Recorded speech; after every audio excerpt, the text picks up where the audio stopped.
मैं इस अंधेरे का सामना करूंगा, डरने वालों में से नहीं हूं।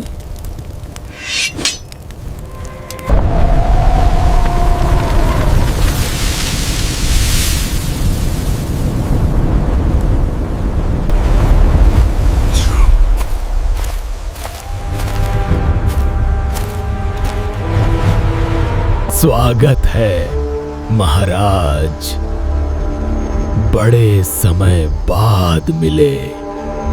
हे राजन, मैं तुम्हें एक कथा सुनाऊंगा। उसके अंत में मैं तुमसे एक पहेली पूछूंगा।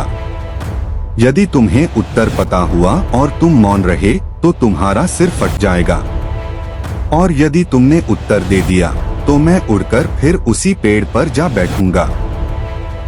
मैं तुम्हें एक और कहानी सुनाऊंगा, बदले हुए सिर। एक समय की बात है, एक धोबी था जिसका नाम धवल था। एक दिन उसने तालाब के पास एक बहुत ही सुंदर युवती को देखा। वह युवती भी एक दूसरे धोबी की बेटी थी। उसे देखते ही धवल उससे प्रेम करने लगा।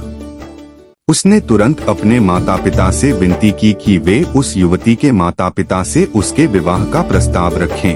उसके माता पिता ने वैसा ही किया और उस लड़की मदन सुंदरी का विवाह उसके माता पिता की सहमति से धवल के साथ हो गया। इसके बाद वह धवल के साथ उसके घर रहने चली गई। भैया, त्योहार आने वाले हैं, आप दीदी को लेकर घर चलिए ना।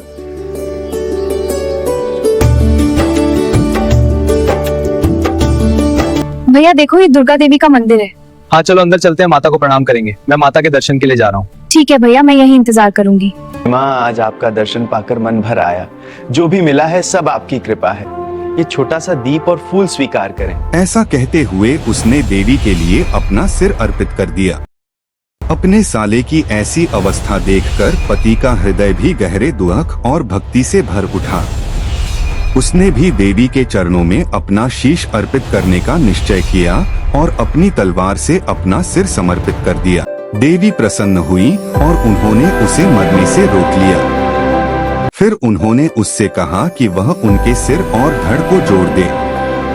जैसे ही उसने ऐसा किया, देवी ने उन्हें पुनः जीवन प्रदान कर दिया।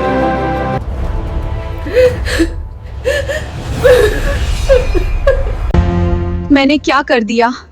मैंने अपने भाई और पति के सिर बदल दिए हैं। अब मैं क्या करूं? बेताल रुककर राजा विक्रम से पूछता है, इन दोनों में से मदन सुंदरी का पति कौन है?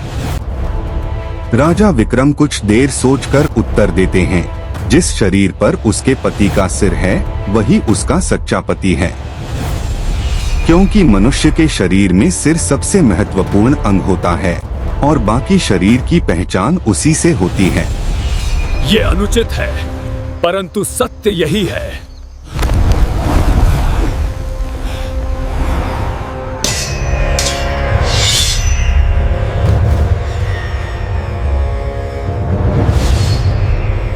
अगर आपको मेरा चैनल पसंद है तो कृपया सब्सक्राइब करें और कमेंट्स दें।